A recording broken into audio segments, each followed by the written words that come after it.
गोपाल, ये क्या? लक्ष्मी की आंख में आंसू? इसकी आंख के आंसू देखकर शायद आप अपना फैसला बदल दें। फैसला? कैसा फैसला? जयसिंह का भाई आपकी अदालत में पेश होने वाला है। उस पर खून का इल्जाम है और आपको यह फैसला करना होगा कि वो बेकसूर है, वरना वरना मैं लक्ष्मी को हमेशा के लिए छोड़ दूंगा। क्या कर रहे हैं आप? क्या हुआ? क्या हो गया आपको? गोपाल, ये कैसी बातें कर रहे हो बेटे? तुमने तो उससे प्यार किया था, शादी के लिए खुद उसका हाथ मांगा और आज उसे छोड़ने की बातें कर रहे हो बेटे। गोपाल, किसी के बहकावे में आकर कोई गलत कदम मत उठाना। मेरी बहन की जिंदगी बर्बाद मत करना गोपाल। मैं यहाँ तुम्हारी दलीलें और दरख्वास्त सुनने नहीं आया हूँ। मैं सिर्फ जस्टिस चौधरी साहब का फैसला सुनने आया हूँ। जस्टिस चौधरी, अगर आप चाहते हैं कि आपकी बेटी का घर बसा रहे, उसे सारी जिंदगी पति का सुख मिलता रहे, तो आपको वही करना होगा जो मैं चाहता हूं। मैं वही फैसला देना होगा जो हम चाहते हैं, वरना आपकी लाडली बेटी की जिंदगी बर्बाद हो जाएगी। जस्टिस चौधरी, एक तो ये पैदाइशी गूंगी है और फिर दूसरी खूबी ये बढ़ जाएगी कि इसके पति ने इसे हमेशा के लिए छोड़ दिया है। फिर यहां आंसुओं की बरसात होगी। वो आपको देखकर रोती रहेगी और आप उसे देखकर रोते रहेंगे और ये घर आंसुओं के सैलाब में बहकर बर्बाद हो जाएगा। जस्टिस चौधरी, अच्छी तरह से सोच समझकर फैसला कीजिए। जयसिंह मेरे मसीहा हैं, मैं जो कुछ भी हूं उनकी मेहरबानियों की वजह से हूं। आज मैं अपने एहसान करने वाले के लिए अपनी पत्नी छोड़ सकता हूं और आप अपनी सगी बेटी के लिए अपनी जिद नहीं छोड़ सकते। जस्टिस चौधरी, मैं अपनी जिंदगी का रास्ता बदल सकता हूं और आप सिर्फ अपना फैसला नहीं बदल सकते। आपका फैसला जयसिंह के भाई के खिलाफ नहीं बल्कि खुद आपकी बेटी के खिलाफ होगा। जस्टिस चौधरी,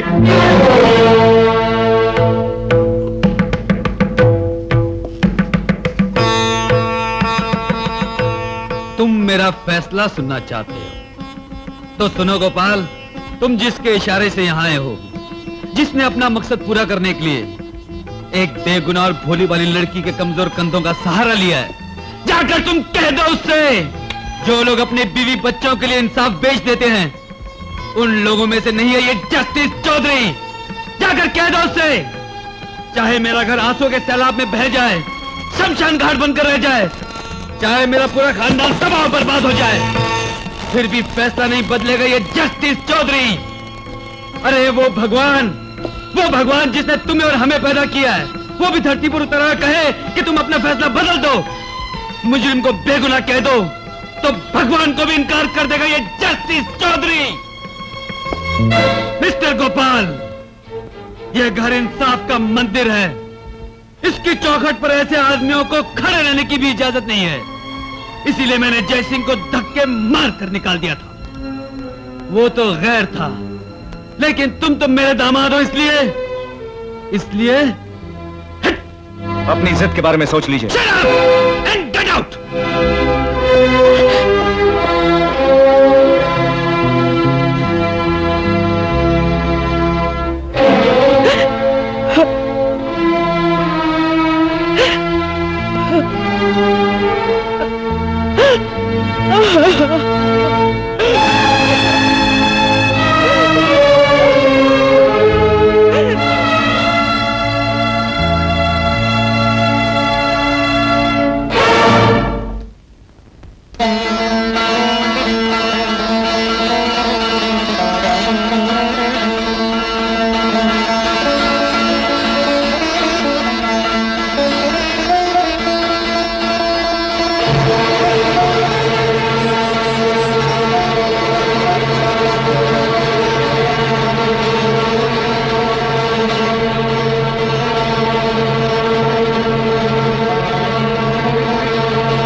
इसे कहते हैं कैलाश के दिमाग की शैतानी फैक्ट्री का कमाल।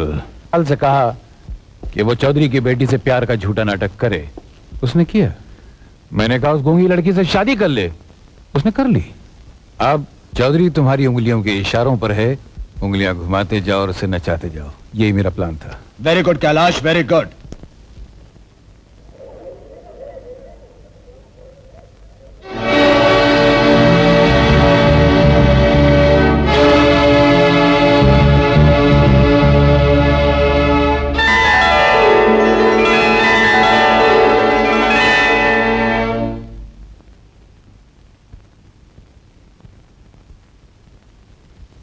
मुकदमे के सबूत और गवाहों के बयानात ये साबित करते हैं कि मुलजिम राज सिंह ने जानबूझकर मुकुंदलाल का कत्ल किया।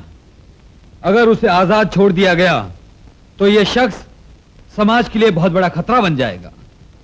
इसलिए अदालत मुलजिम राज सिंह को सजाए मौत देती है।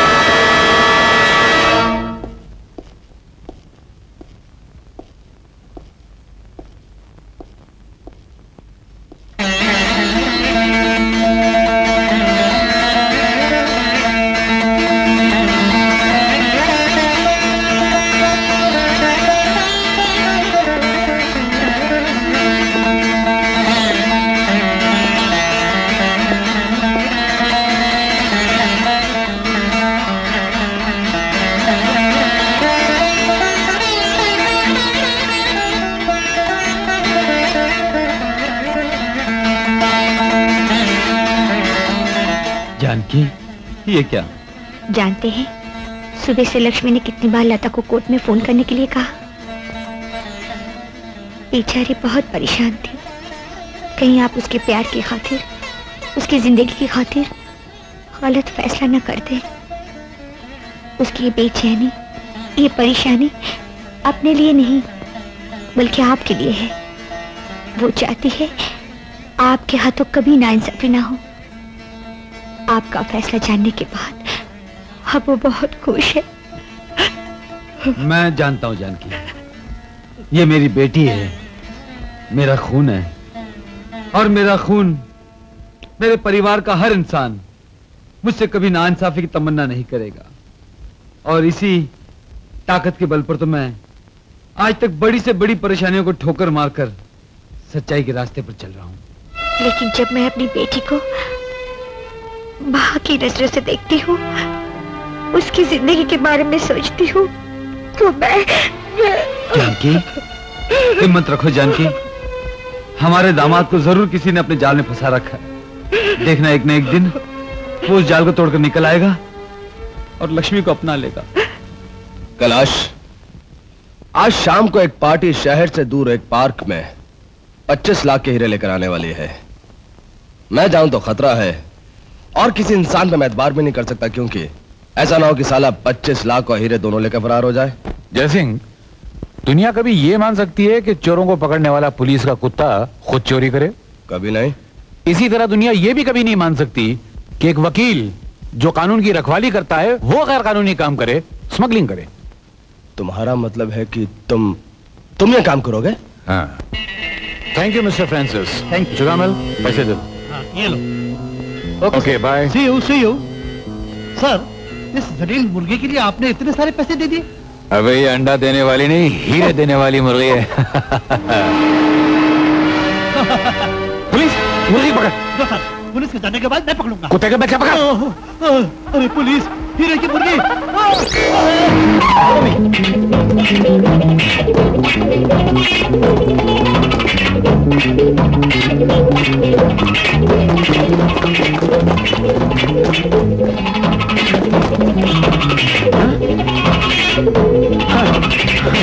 डैडी आप अरे भगवान का लाख लाख शुक्र है कि तुम यहाँ हो। अब मैं बच गया। बच गए? आप इतने घबराए हुए क्यों हैं? क्या हुआ डैडी?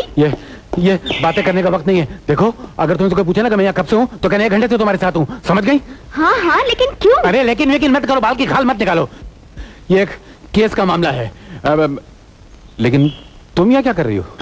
डैडी, पिछले कई दिनों से मैं सोच रही थी कि आपसे इसके बारे में पूछूं। किस बारे में? मैं एक लड़के से प्यार करती हूँ जिसका नाम रामू है। मैं उससे शादी करना चाहती हूँ। मैं यहाँ उसके साथ, मतलब आपके होने वाले दामाद के साथ यहाँ आई हूँ। अरे तुम मेरी इजाजत के बगैर किसी से प्यार कैसे कर सकती हो? प्यार तो एक तरफ मुझसे शादी करना चाहती हो। मैं किसी फालतू आदमी को अपना दामाद नहीं बनाने दूंगा। तुम क्या समझ? कौन हो तुम और यहाँ क्या कर रहे हो? मैं कौन हूँ? लगता है पुलिस डिपार्टमेंट में नए आए हो, इसलिए जाओ माफ करता हूँ। मैं शहर का सबसे बड़ा वकील कैलाश नाथ हूँ, और ये मेरी बेटी है। ओह, I see।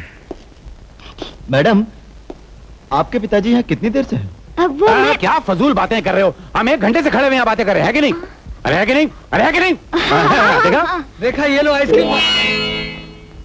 ये कौन है और इससे आपका क्या रिश्ता है? ये मेरा होने वाला दामाद है। दामाद? अरे तुम लोग ऐसे क्या करो, आइसक्रीम खाओ ना। अब आप सोचते होंगे कि मैं आइसक्रीम क्यों नहीं खा रहा हूँ। मैं खाता नहीं, क्या मेरा गला बैठ जाता, कोर्ट में चिल्लाना बहुत पड़ता है ना। It's all right. Mister Ramu, आपके ये होने वाले ससुर जी यहाँ कब से हैं? अरे एक ही सवाल को कितनी मरतबा दोहराते हो। मैंने कहा हम लोग 1 घंटे से यहाँ पर है ना। अरे है ना, अरे है कि नहीं? हाँ हाँ इंस्पेक्टर साहब, मेरे ससुर जी अपनी बेटी और अपने दामाद को इतना चाहते हैं कि ये अब हमारे बगैर 1 सेकंड भी नहीं रह सकते। खाते वक्त हमारे साथ, नाचते वक्त हमारे साथ, गाते वक्त हमारे साथ। अब तो मुझे ये डर लगने लगा है कि शादी के बाद ये हमारे साथ एक कमरे में सोना शुरू कर दें। सर यहाँ तो कोई भी नहीं है। मैंने देखा है उन लोगों ने भागने से पहले कोई चीज यहीं कहीं फेंकी थी। ऐसा करो, तुम लोग उधर तलाश करो। अच्छा साहब। आना हाँ? चलो देर हो गई। इतनी जल्दी भी क्या ससुर जी? खबरदार जो मुझे ससुर कहा तो आप मेरे ससुर नहीं? बिल्कुल नहीं। दामाद जी। हाँ तो आप यहाँ बैठकर आइसक्रीम खाइए और सेहत बनाइए, हम लोग भी सेहत बना कर आते हैं। चलो। With your permission, Daddy. Jugmal, yes sir. Rekha को बुलाओ। रेखा? रेखा आपके दामाद के साथ घूमने गई है, बड़ी खूबसूरत जोड़ी है। कौन दामाद? उसके साथ वो कैसे जा सकती है? अरे छोड़िए साहब, मुझे सब मालूम है। मैंने छिप छिप के सब देख लिया है। वो कल दोनों पार्क में गाना गा रहे थे और आप मन ही मन खुश होके तबला बजा रहे थे। आप बड़े नसीब वाले हैं, बहुत ही अच्छा दामाद है आप। उल्लू का पट्टा एक बार कह दिया वो मेरा दामाद नहीं है, नहीं है, नहीं है। अगर तुझे पसंद है तू उसको दामाद बना ले। सुन एक बात, वो रहता कहाँ है? A1 गैराज में। A1 garage. कैसा बात करता है? एलेक्जेंडर एनेसिस एंथोनी का तुम प्यार नहीं जानता। हम तुमको कंप्लीटली प्यार करता है, तुमको नीचे से लेके ऊपर तक प्यार करता है। हम भी तुमको प्यार करते हैं। ओह डार्लिंग। ये क्या डार्लिंग? दूसरा लोग का दिल का धड़कन में लब डब का आवाज आता है, मगर तुम्हारा दिल का धड़कन में डल्लब का आवाज कैसा आता है? रामू? कौन है बे? रामू? मेरे पिताजी आ गए। पिताजी? मैं इस सड़ियल बुड्ढे को जानता हूँ। No problem. तुम अपना मर्सिडीज का माफक खूबसूरत बॉडी को हमारा सीट के नीचे छुपाओ, हम इसका रिपेयरिंग करके आता है। नो जाओ। तेरी तो बुड्ढे। रामू? रामू कहाँ बन गया? हट जा रहे हैं। अंधा कहीं का? अंधा तुम है कि हम हैं? एक तो दूरबीन के माफक चश्मा पहनेगा और फिर तुम सामने आता है। देखता नहीं हम कार धोता है। ये गाड़ी में से छींकने की आवाज कहाँ से आ गई? गाड़ी भी आखिर इंसान है, बारिश में भीग गई तो उसको जुकाम नहीं होगा तो क्या होगा? वो इसलिए छींकी और छींकते उसका मुंह खड़ा हो गया। ओ, छींकने से मुंह खड़ा हो गया। तो तुम मेरा बेवकूफ बनाते हो, मेरा उल्लू बनाते हो कि मैं तुम्हारा विश्वास कर लूंगा। मत करो विश्वास, मगर डॉक्टरों का कहना है जिसका मुंह होता है उसको जुकाम होता ही है। ट्रेन को होता है, गाड़ी को होता है, साइकिल को होता है, सबको होता है। मैं ऐसी गाड़ी को अंदर से देखना चाहता हूँ जिसको जुकाम होता है। अंदर से मत देखिए, उसकी तबीयत खराब है। अबे ओ बुड्ढे, मैंने तुझसे कहा अंदर जाके देख रामू है या नहीं, और तू यहाँ नहा रहा है। कौन उल्लू का पट्टा नहा रहा है? ये मुझे गाड़ी समझ के धोता चला जा रहा है। रामू है? बॉस, हाँ। बॉस तो जरा बाहर गया।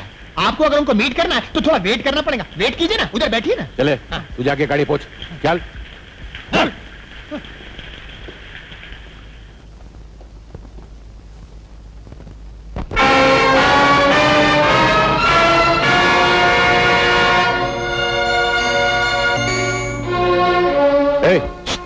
आए साहब, ये तस्वीर किसकी है? ये हमारा बॉस रामू है ना साहब, उनका माता जी का है। ये जिंदा है? हाँ, मगर साहब जेल में। तुम्हें पूरी तरह से यकीन है कि रामू ही जस्टिस चौधरी का लड़का है, और ये वही जस्टिस चौधरी है जिसने रामू की मां को धोखा भी दिया था। हाँ, मैं और चौधरी एक ही कॉलेज में एक ही क्लास में पढ़ते थे। मैं उसके प्यार के सब किस्से अच्छी तरह जानता हूँ। सुनो, मेरे दिमाग की शैतानी फैक्ट्री में फिर एक भयंकर आइडिया आ रहा है। अगर ये बातें हम रामू को बतला दें तो चौधरी के खिलाफ उसके दिल में नफरत की आग पैदा होगी, और वो आग हमारे काम आएगी। क्या ख्याल है मेरे मास्टर प्लान के बारे में? बहुत जबरदस्त। बुलाओ उसे, हम उसे खिलौना बनाकर उससे खेलें। रामू, जय सिंह साहब ने आपको फौरन बुलाया है इसी वक्त। मैंने उनसे पहले ही कह दिया था कि अब मैं उनके लिए कोई काम नहीं करूंगा। उन्होंने तुम्हें काम के लिए नहीं बुलाया, बल्कि मिस्टर कैलाश को तुम्हारी पिछली जिंदगी के बारे में कुछ राज मिले हैं। अगर तुम ये जानना चाहते हो कि तुम्हारी माँ की जिंदगी किसने बर्बाद की और तुम्हें किसने यतीम बनाया, तो फौरन चलो। तुम्हारा मतलब है ये जस्टिस चौधरी जो आज अदालत की कुर्सी पर बैठकर इंसाफ करता है, जिसके शब्दों को लोग कानून और इंसाफ की आवाज कहते हैं। उसने बरसों पहले मेरी मां के साथ नाइंसाफी की, शादी के फरेब में उसे मां बना दिया और फिर उसे ठुकरा दिया। वही मेरी पैदाइश का जिम्मेदार है ये जस्टिस चौधरी। हाँ, यही जस्टिस चौधरी। मैं और चौधरी एक ही कॉलेज में पढ़ते थे, इसलिए मैं चौधरी से अच्छी तरह वाकिफ हूँ। तुम्हारी माँ एक भोली भाली शरीफ लड़की थी जो चौधरी को बेइंतहा चाहती थी, उसे भगवान का दर्जा देती थी। लेकिन उस बेचारी को क्या मालूम कि चौधरी तो ढोंगी है, गरीब भोली भाली लड़कियों की जिंदगी से खेलना उसकी फितरत है। उसने तुम्हारी माँ के साथ भी वही किया। जब उसका दिल भर गया तो तुम्हारी माँ को धक्के मार के निकाल दिया। उसके बाद दौलत की लालच में एक अमीर लड़की से शादी कर ली। चौधरी, जब तुम अपनी माँ के पेट में थे तो तुम्हारी माँ ने चौधरी के पैर पकड़कर भीख मांगी कि मेरी इज्जत बचा लो, मुझसे सिर्फ शादी कर लो, उसके बाद चाहो तो मुझे नौकरानी की तरह रख लेना। मगर उस मगरूर आदमी ने तुम्हारी माँ को लात मार के निकाल दिया। चौधरी! और आज वही जालिम चौधरी अदालत में बैठ के इंसाफ कर रहा है। इज्जत कमा ली, दौलत कमा ली, शौहरत कमा ली, और ये देखो तुम्हारी शक्ल भी इससे कितनी मिलती है। कोई भी राह चलता हुआ इंसान कह सकता है कि चौधरी ही तुम्हारा बाप है।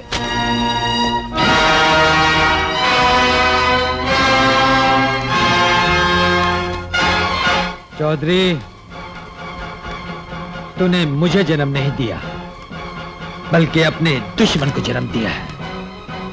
मेरी मां तेरी धोखेबाजी को माफ कर सकती है, लेकिन मैं तुझे कभी माफ नहीं करूंगा, कभी माफ नहीं करूंगा। अपनी मां के आंसू के बदले तुझे खून के आंसू लाऊंगा। जोश में आके कोई गलत कदम मत उठा लेना, वो तुम्हें बर्बाद कर देगा। चौधरी बहुत चालाक आदमी है। रामू, चालाक आदमी को चालाकी की छुरी से मारना ही चालाकी कहलाती है। उसने तुम्हारी माँ को बदनाम किया, उसकी गरीबी और मजबूरी का फायदा उठाया। रामू, तुम भी कोई ऐसी चाल चलो जिसे चौधरी की इज्जत बेइज्जती में बदल जाए और सारा समाज और दुनिया उस पर थूकने लगे। और उसका सिर्फ एक ही रास्ता है, उसका बेटा इंस्पेक्टर रमेश, जिसपे उसे बहुत नाज भी है, उसे फंसा लो। हम उसके लाडले बेटे को कानून की नजरों में मुजरिम बनाकर गिरफ्तार करवाएंगे। चौधरी को बर्बाद करने के लिए मैं हर कदम पर तुम्हारे साथ हूं। बोलो बोलो, मुझे क्या करना होगा? मेरे दिमाग की शैतानी फैक्ट्री में एक प्लान तैयार है, तुम्हें सिर्फ अमल करना है बस। Hello, police station. हरामजादे, अब पता चला कि हमारे सारे प्लान पुलिस तक कौन पहुंचा रहा था। तू इंस्पेक्टर रमेश को फोन कर रहा था ना, ताकि उसे पता चल जाए कि हम उसके खिलाफ क्या प्लान बना रहे हैं। बस बता, ये सच है कि नहीं? हाँ, सच है, क्योंकि तुम एक कमीने इंसान हो। अपने साथियों को भाई कहते हो और उनकी बहनों की इज्जत लूटते हो। तुमने मेरी बहन की इज्जत लूटी। मेरा बाप जब उसे बचाने आया तो तुमने उसे मार डाला। मेरी बहन ने खुदकुशी कर ली, इसलिए मैंने तुमसे बदला लेने की ठान ली थी। और मुझे जब भी मौका मिला तुम्हारे इन खिलौनों के खेल को बर्बाद करने का, मैं पुलिस को खबर देता रहा और तुम्हें नुकसान पहुंचाता। तू मेरे खिलौनों का खेल तो खत्म नहीं कर सका, लेकिन मैं तेरी जिंदगी का खेल हमेशा हमेशा के लिए खत्म कर दूंगा। टेरी, क्या क्लब गेस्ट हाउस में आऊं अभी इसी वक्त? ठीक है, अभी आता हूं।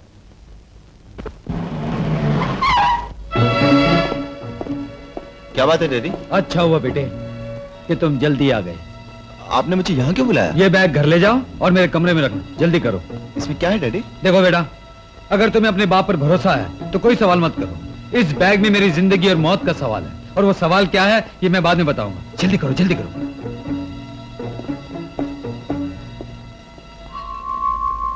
वाह ब्रदर वाह, खोखे उड़ा दिए, खोखे उड़ा दिए। क्या एक्टिंग है, क्या मेकअप है। तुम तो हर नकली मेकअप में असली लगते हो। अगर जस्टिस चौधरी ने तुमको इस मेकअप में देख लिया तो बोलेगा मेरा डुप्लीकेट किधर से आ गया। चलो जल्दी यहाँ से निकल चले। अरे वहां से नहीं, यहाँ से। ओ, वहां से।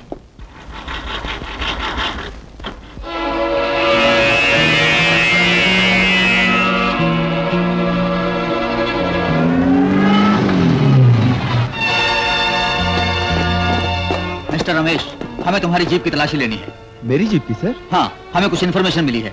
कुमार, जीप चेक करो। Yes sir. मिस्टर जगन, तुम जाके गेस्ट हाउस चेक करो। यस। आखिर ये सब क्या है सर? मेरी जीप की तलाशी क्यों हो रही है? आपको क्या इन्फॉर्मेशन है? अभी पता चल जाएगा। सर, ये नोटों से भरा हुआ ब्रीफकेस मिला। सर, गेस्ट हाउस में किसी की लाश पड़ी है। व्हाट? क्या कह रहे हैं आप? अंदर की लाश पड़ी है? ज्यादा भोला बनने की कोशिश मत करो रमेश। मैं तुम्हें रिश्वत लेने और कत्ल करने के इल्जाम में गिरफ्तार करता हूँ। लेकिन सर, अरेस्ट हिम।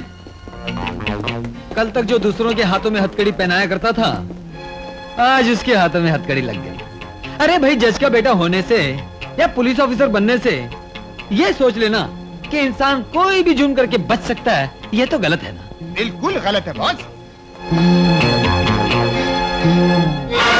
क्या कह रहे हैं कमिश्नर साहब?